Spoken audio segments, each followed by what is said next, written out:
Shalom semuanya, Bapak Ibu, Saudara sekalian. Senang sekali ya, pada pagi hari ini kita bisa bersama-sama lagi. Kita menyembah Allah yang hidup, Tuhan kita. Dan pada pagi hari ini, saya diberikan kesempatan untuk membawakan firman Tuhan yang saya akan beri judul Waktu Tuhan. Tapi sebelumnya, baiklah kita berdoa sejenak ya. Saya undang kita semuanya untuk berdoa. Tuhan, kami berterima kasih kepadamu pada pagi hari ini Tuhan. Hamba-Mu yang tidak ada apa-apanya ini Tuhan, pakailah untuk menyampaikan isi hati-Mu. Berkati Tuhan semua lidah bibir yang akan disampaikan, ucapan daripada-Mu Tuhan, yang daripada-Mu saja. Tuhan, sembunyikan hamba-Mu di balik salib-Mu, agar semua yang keluar bukan dari kedagingan hamba-Mu, tetapi dari-Mu saja Tuhan. Untuk mengajar kami, mengoreksi, dan juga untuk menyemangati kami di dalam menghadapi hidup kami ini. Di dalam nama Tuhan Yesus. Haleluya. Amin. Amin. Bapak Ibu, waktu Tuhan sangatlah misterius, bukanlah waktu kita. Manusia ini cenderung tidak suka dengan kata menunggu.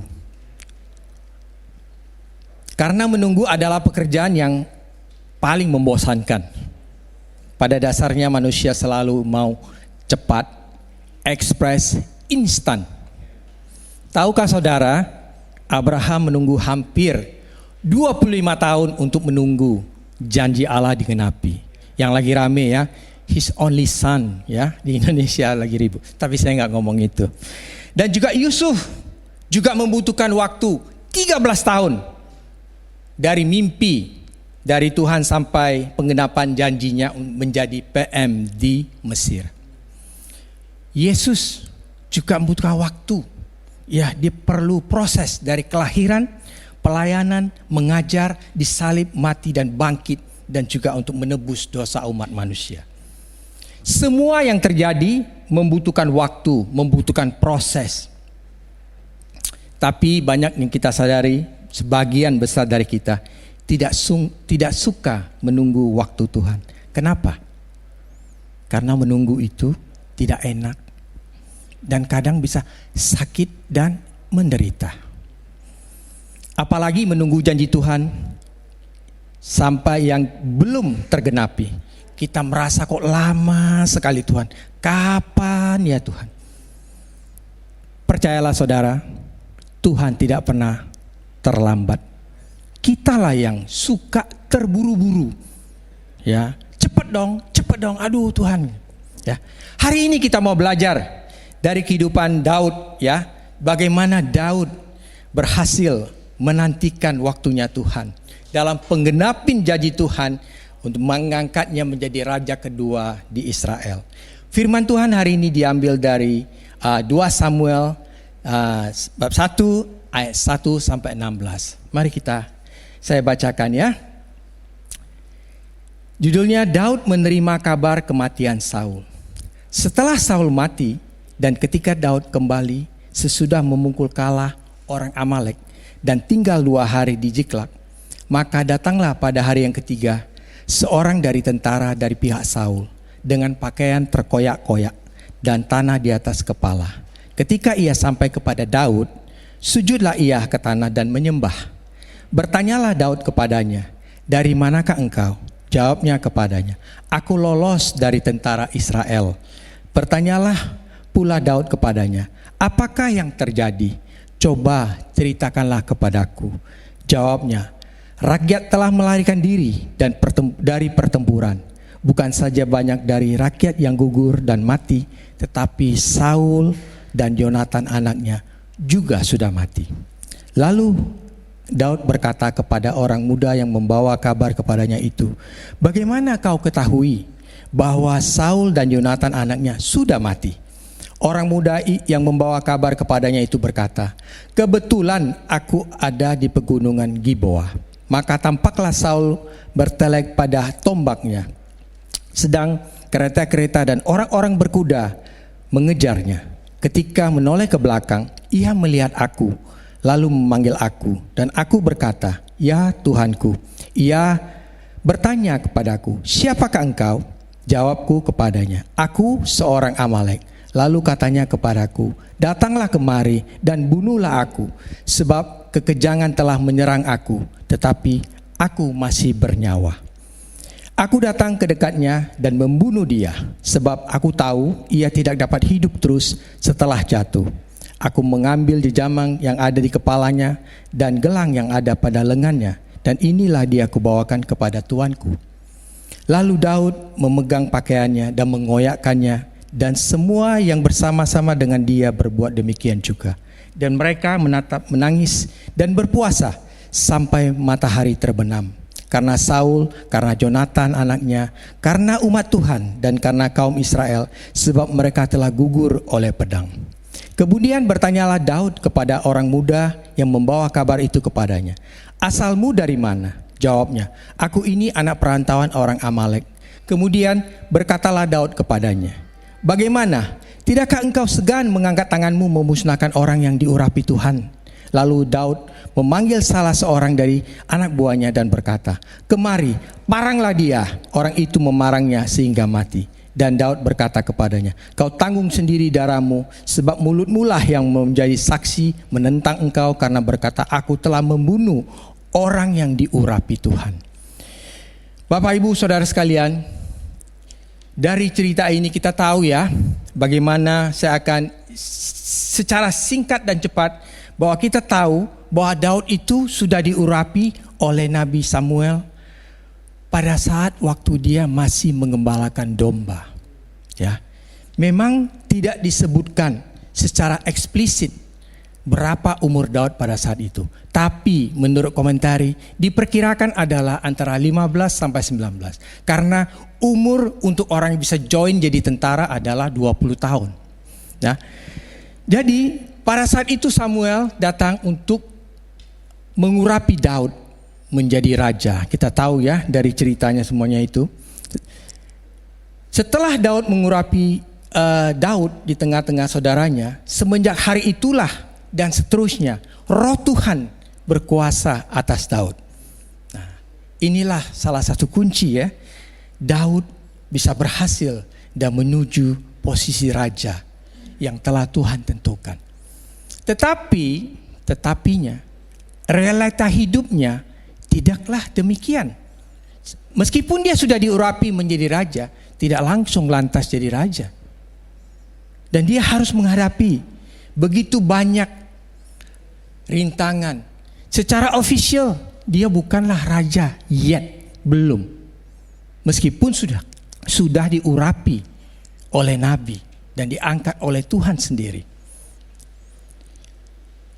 Kita tahu bahwa Saul selalu memburu-buru Daud. Saudara tahu apa penyebabnya?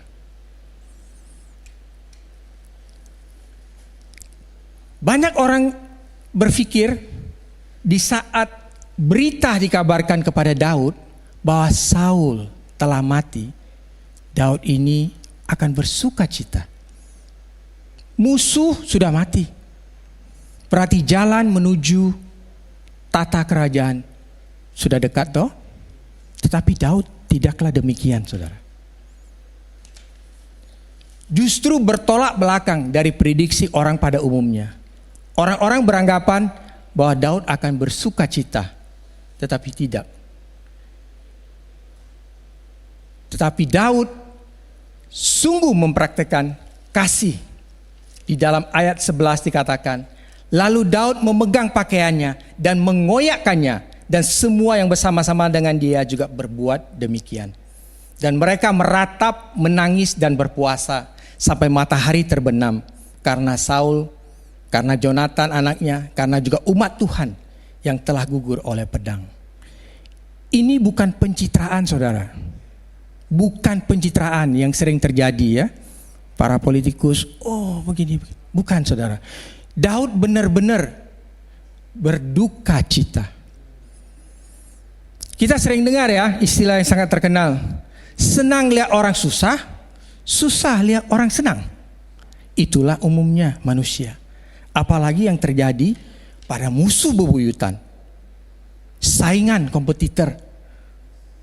Tetapi tidak berlaku bagi Daud. Daud luar biasa.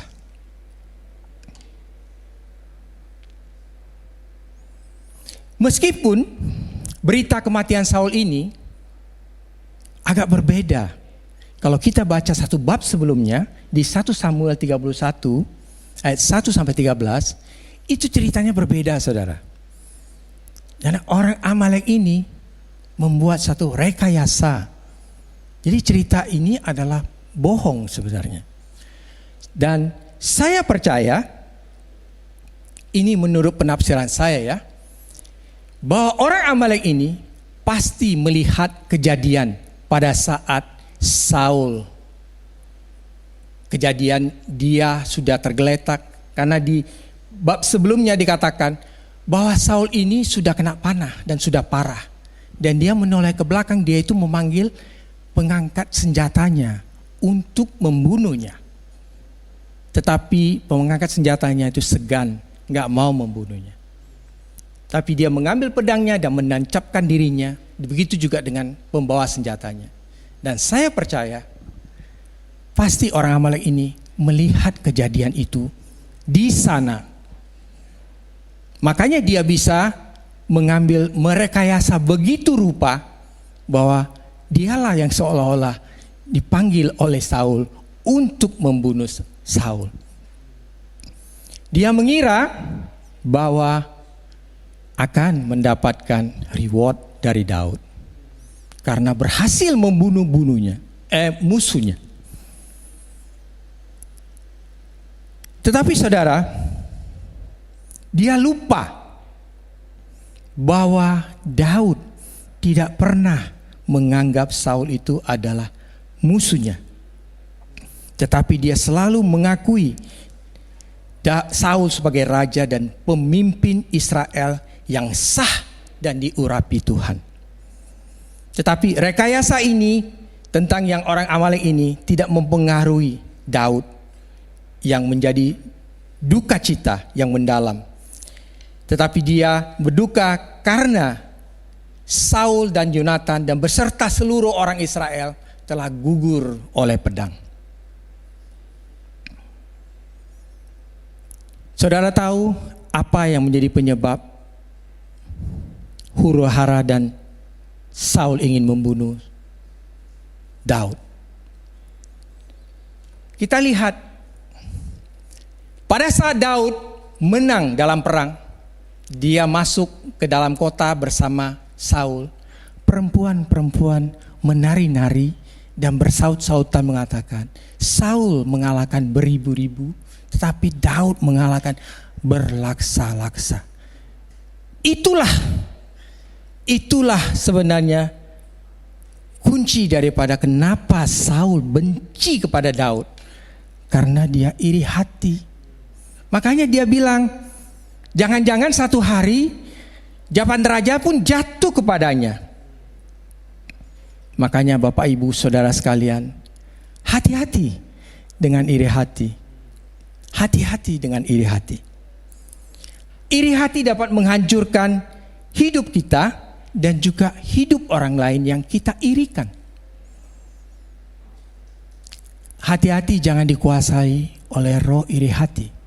Karena setelah dikuasai roh itu, kalau tidak ditangani dengan baik, dia baru akan mencelakai orang lain. Karena dia menganggap orang lain itu menjadi halangan. Dia menganggap orang lain itu menjadi saingan dalam hidupnya. Itulah yang dilakukan oleh Saul. Tetapi Daud tidak tahu, saudara.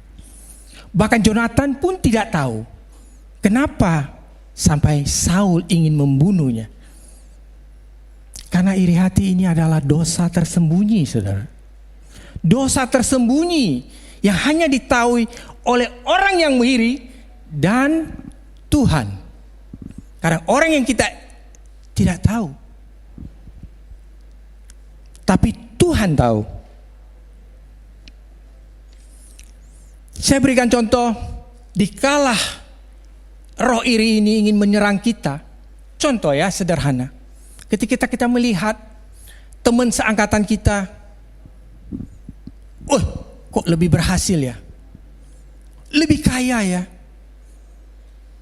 Bisnisnya lancar ya. Dia kok tidak ya? Mulai timbul. Wah. Saudara, harus cepat-cepat ditanganin. Harus cepat-cepat di cut off. Pakailah firman Tuhan. Bersyukurlah dengan apa yang Tuhan sudah berikan kepadamu hari ini. Perasaan kita saja kita melihat orang lain lebih kaya, lebih enak, lebih senang. Memang terkenal ya saudara, rumput tetangga selalu kelihatan lebih hijau. Benar? Selalu begitu. Padahal rumput kita juga hijau. Tapi perasaan kita selalu menganggap orang punya kok lebih baik. Saudara, kita tidak tahu apa yang orang lain itu been through. Apa sesungguhnya yang mereka alami. Kita tidak tahu. Yang kita tahu hanya dari luarnya saja. Oh ya kelihatannya enak ya. Oh kelihatannya kaya ya. Oh kelihatannya bisnis berlimpah. No, come on. Marilah kita bersyukur dengan apa yang Tuhan telah berikan untuk kita. Apa dan siapa yang Tuhan telah berikan untuk kita. Itu sangat penting saudara. Bukan apa yang belum kita punya, kita pikirkan sehingga kita iri hati dengan orang lain.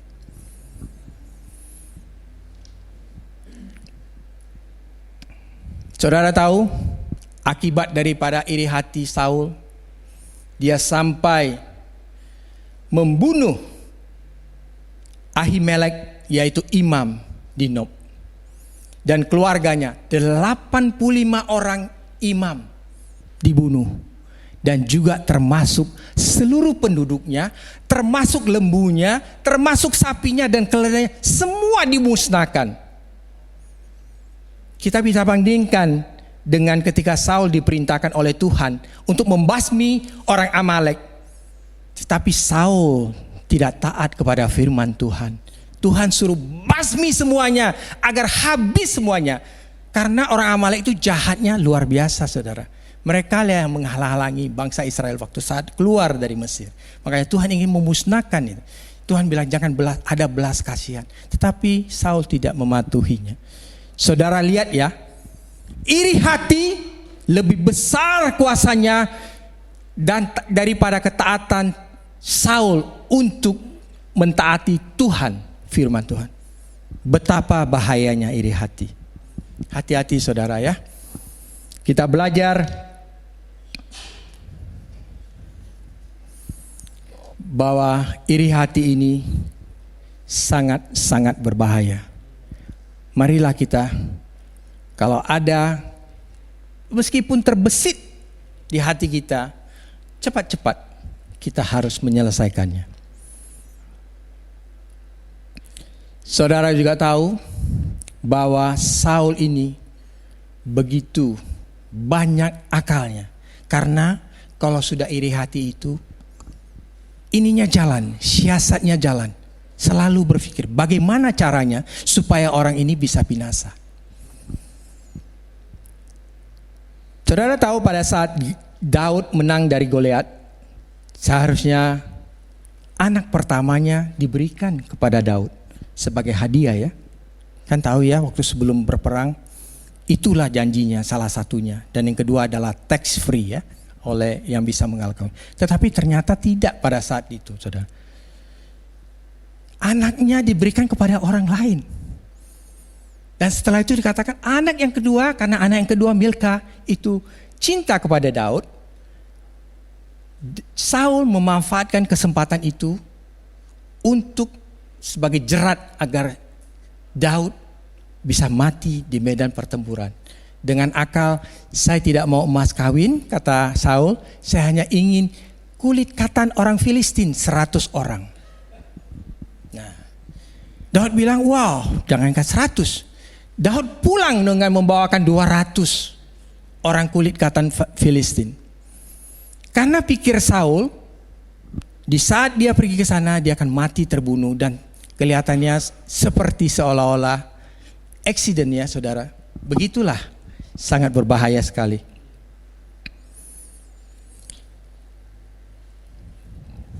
Saudara tahu, akhirnya pun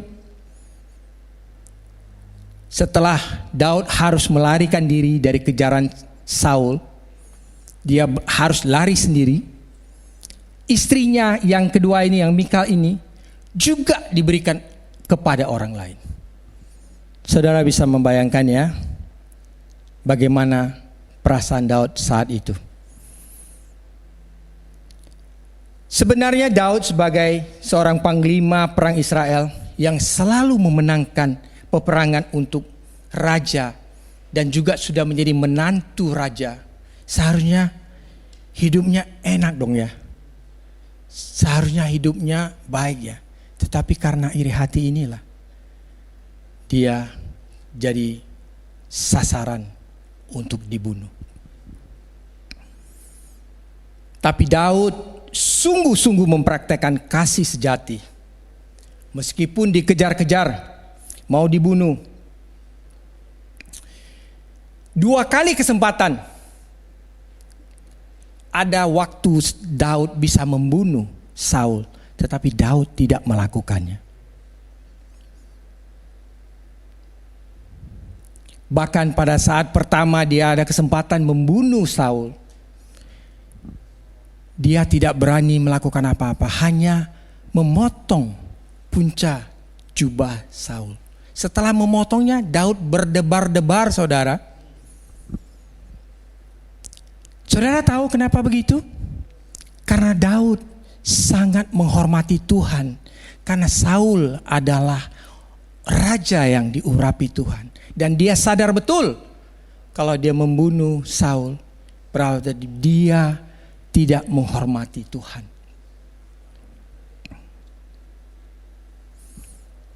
Daud menyerahkan penghakiman itu kepada Tuhan. Karena dia tidak mau melampaui waktu Tuhan buat dia, meskipun dia mendapatkan kesempatan untuk melakukannya sendiri. Karena dia tahu waktu Tuhanlah yang ditentukan kapan Daud mesti naik menjadi raja Israel, tepat waktu yang Tuhan telah tentukan. Balas dendam adalah hal yang wajar bagi dunia, saudara. Peperangan antar geng, kita sering dengar ya, di geng ini, di sini, saat ini nembak sini, habis itu apa? Balas dendam, tembak lagi. Habis itu tembak lagi, tembak menembak. Film kungfu juga, semua temanya apa? Balas dendam. Film action semua temanya balas dendam. Tetapi hanya Tuhan Yesus yang mengajarkan dan memutuskan aksi balas dendam dengan berfirman di Matius 5 ayat 44.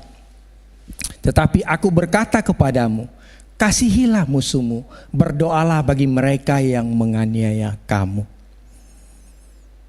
Kalau semua di dunia ini manusia mempraktekkan firman Tuhan ini, saya percaya tidak perlu lagi ada tentara, tidak perlu lagi ada polisi. Semuanya memaafkan, mengasihi musuh, peace dunia ini. Tidak perlu ada balas dendam lagi. Tuhan Yesus sungguh luar biasa. Saya ada lihat ya, kemarin ada yang kirim di grup, terjadinya di Amerika, bahwa kejadian yang salah apartemen, mungkin ada yang sudah lihat ya, di mana polisi kulit putih perempuan salah masuk apartemen kebuka, dia pikir ada pencuri, ada maling, tanpa mengecek yang sana sini karena dia kelelahan, langsung ditembak, saudara. Ternyata mati. Setelah dilihat, apartemennya salah, seharusnya 1378, yang dia punya 1478, dia masuk 1378, satu level di bawahnya, saking capeknya, saudara. Tetapi saudara tahu, adik yang dibunuh ini adalah kulit hitam. Wah, antara kulit putih jadi kulit hitam, berbahaya, saudara. Terjadi ini ya, kayak rasis begitu ya. Tapi saudara tahu, adik daripada yang dibunuh ini, dia memaafkannya. Bahkan saat di pengadilan, dia mengatakan dia mengampuninya. Bahkan dia ingin memeluknya, dia bukan ingin, memeluknya di pengadilan. Saya melihatnya luar biasa, luar biasa. Saya percaya padahal pertama dia ingin balas dendam, Tetapi ternyata dia tidak jadi balas dendam. Karena ada kasih Yesus, dia menjalankan kasih Yesus kepada orang itu. Bahkan dia mengatakan, aku juga tidak mau engkau masuk ke dalam penjara. Luar biasa. Dari peristiwa ini kita bisa belajar bahwa pembalasan bukanlah hak kita, karena hak Tuhan. Ya. Roma 12 ayat 19, firman Tuhan mengatakan, saudara-saudaraku yang kekasih, janganlah kamu sendiri menuntut pembalasan, tetapi berilah tempat kepada murka Allah, sebab ada tertulis, pembalasan itu adalah hakku, akulah yang menuntut pembalasan, firman Tuhan. Mari kita periksa hidup kita hari-hari ini, apakah masih ada dendam di hati kita yang belum terselesaikan? Mari kita selesaikan. Jangan dibawa lama-lama, karena itu tidak baik dan itu akan menjadi sampah di dalam hidup kita. Lalu yang kedua, saudara, bagaimana Daud selalu menganggap bahwa Saul sebagai pemimpin yang diurapi Tuhan. Meskipun Saul telah ditolak oleh Tuhan, penghormatan Daud ditujukan kepada Tuhan yang telah mengurapi Saul. Jadi fokusnya bukan Saul, tetapi Tuhan. Di ayat 14 dikatakan, kemudian berkatalah Daud kepadanya, bagaimana? Tidakkah engkau segan mengangkat tanganmu memusnahkan orang yang diurapi Tuhan? Daud fokus kepada Tuhan di dalam hidupnya. Dia menghormati Tuhan yang mengurapi Saul menjadi raja. Dengan dia tidak membunuh Saul, meskipun Daud mendapatkan kesempatan 2 kali. Dan tidak membunuh orang yang diurapi Tuhan, yaitu Saul. Makanya dia berkatakan kepada anak muda orang Amalek ini, kok kamu berani dan tidak segan sama sekali? Orang Amalek ini juga mungkin kurang info ya saudara. Dia lupa bahwa Daud baru pulang dari Ziklag, dari merebut membebaskan kedua istrinya yang ditawan oleh orang Amalek. Sehingga waktu saat Daud membunuhnya, Daud berkata begini di ayat 16. Kepadanya, kau tanggung sendiri darahmu, sebab mulutmu lah yang menjadi saksi menantang engkau, karena berkata, aku telah membunuh orang yang diurapi Tuhan. Bagaimana dengan kita, saudara-saudara? Apakah kita menghormati orang-orang yang telah diangkat oleh Tuhan menjadi pemimpin dalam hidup kita?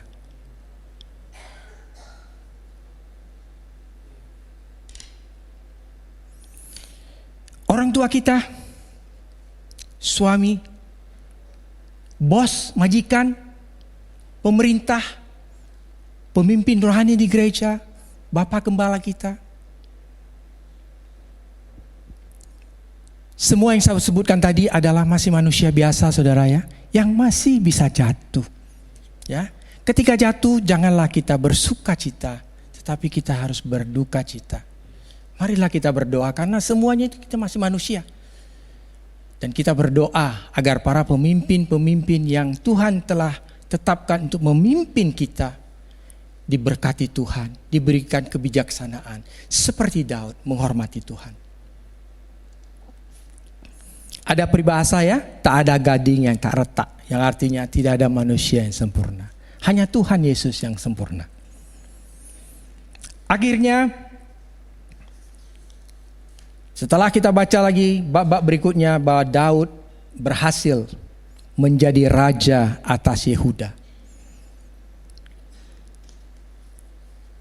Di mana di 2 Samuel ya, 2 ayat 1 sampai ke 4. Kemudian datanglah orang-orang Yehuda, ia mengurapi Daud di sana menjadi raja atas kaum Yehuda. Karena saudara, pada saat itu hanya kaum Yehuda saja yang mengangkat Daud sebagai raja. Tetapi dari pihak Saul, panglima besarnya masih mengangkat Ishiboset, anak daripada Saul, untuk menjadi raja. Saya akan menceritakan ini supaya kita tahu bagaimana tangan Tuhan bekerja dengan luar biasa untuk membawa Daud sampai kepada puncak yang Tuhan janjikan kepadanya. Ya. Satu kali dikala Ishiboset telah menjadi raja, dan Abner, karena Abner adalah panglima besar Saul yang sebelumnya, dia punya pengaruh yang sangat besar. Akhirnya dia menghampiri gundik Saul dan ditegur oleh Ishiboset. Akhirnya dia marah, lalu dia membelot ingin bergabung dengan Daud. Saudara tahu bahwa ketika dari kubu Daud dengan kubu Saul, yaitu dipimpin oleh Ishiboset sekarang, ketika mereka terjadi clash dan perang, Tuhan selalu menyertai dari pihak Daud. Dan alhasil setelah Abner mengadakan kesepakatan kepada Daud, tetapi dia dibunuh oleh Yoab, panglima daripada Daud, tanpa sepengetahuan Daud. Ini adalah aksi balas dendam, saudara, karena Yoab, adiknya yang paling kecil, Aksel, dibunuh oleh Abner sebelumnya.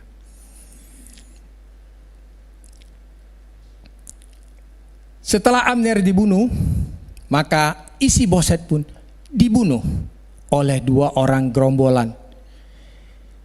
Kejadiannya sama, mereka membunuh Ishiboset dengan harap membawa kepala Ishiboset kepada Daud dengan harapan mereka juga akan diberikan hadiah dan mereka juga akan diberikan kedudukan oleh Daud, karena Ishiboset juga merupakan, dipikirnya masih musuh daripada Daud. Saya percaya bahwa ini adalah cara kerja Tuhan di belakang layar yang tidak disebutkan di dalam Alkitab untuk menjadikan Daud raja atas seluruh Israel. Jadi anak-anak Tuhan tidak ada yang kebetulan, saudara. Banyak orang bilang kebetulan, no. Memang kita tidak melihat tangan-tangan Tuhan, tetapi di sanalah Tuhan bekerja. Tuhan bisa mengkondisikan segala keadaan untuk menolong kita. Kalau memang Tuhan sudah ingin bekerja, Tuhan bisa melakukan apa saja dengan kondisi apa saja agar tujuannya tercapai. Ingat baik-baik ini, saudara, ya. Ingat baik-baik. Pada umumnya manusia tidak suka dengan proses. Sukanya instan, cepat. Kalau ada masalah, datang, doa, langsung dijawab. Loh ya. Tapi memang juga ada yang seperti itu, saudara. Ada juga, ya, instan. Ya. Tetapi ingat, saudara, yang instan itu kadang-kadang tidak ada hubungan. Tuhan ingin proses. Karena di dalam proses orang semakin dekat kepada Tuhan. Terjadilah hubungan. Dikala kita punya masalah, kita datang kepada Tuhan. Kita berdoa. Kita berbicara. Pada umumnya sudah rahasia umum, orang datang kepada Tuhan kalau ada masalah. Kalau nggak ada masalah, no, sibuk nih Tuhan. Sibuk, bisnis lagi jaya-jayanya. Customer lagi banyak-banyaknya. Mana ada waktu mau saat teduh. Mana ada waktu untuk doa, untuk Zoom. No. Kalau udah sakit, nah baru cari Tuhan. Bapak Ibu Saudara sekalian, saya berikan ilustrasi, ya. Bagaimana perasaan yang belum jadi orang tua mungkin nggak tahu. Kalau yang sudah jadi orang tua pasti tahu. Bagaimana perasaannya? Kalau anak kita datang sama kita, dikala hanya mau minta duit. Kalau nggak minta duit, nggak pernah tuh. Mau datang, mau deket-deket. Meskipun satu rumah, satu tinggal, sibuk aja. Masuk, keluar kamar, keluar masuk. Apakah saudara sebagai orang tua senang? Kalau nggak minta duit, nggak ada ngomong. Mau minta duit pun datang, Pak minta duit. Udah kasih duit, udah luyur lagi. Tuhan juga demikian, saudara. Dikala kita mau sesuatu, kita baru datang, nunggang-nunggit. Tapi dikala kita nggak ada apa-apa, kita nggak pernah datang kepada Tuhan.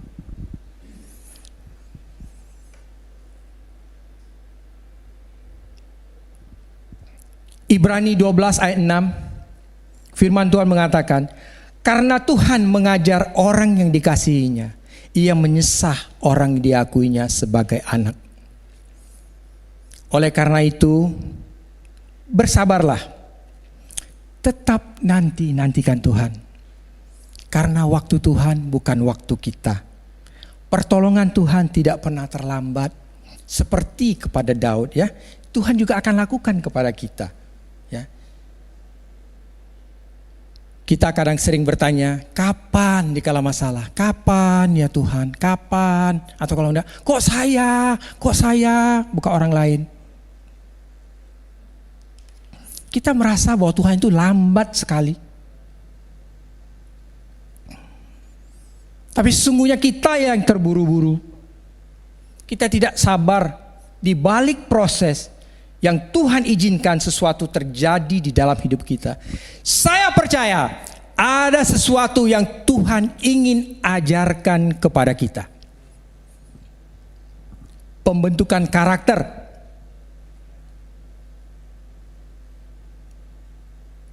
Jangan sekali-sekali kita bertindak mendahului kehendak Tuhan tanpa bertanya kepada Tuhan. Tetapi nantikanlah Tuhan dengan sabar dan setia. Tuhan pasti menolong. Pengkhotbah 3 ayat 11 mengatakan, ia membuat sesuatu itu indah, tepat pada waktunya. Tidak terlalu cepat dan tidak terlambat. Ada amin, saudara? Hari-hari ini saya tidak tahu apa yang Bapak Ibu atau saudara sekalian hadapi. Apakah karena urusan PR, urusan kerjaan, urusan promosi, maksudnya naik tingkat ya, bisnis, financial, momongan yang sudah married, pacar atau pasangan hidup yang gak kunjung-kunjung datang, ya, sakit penyakit yang juga belum sembuh.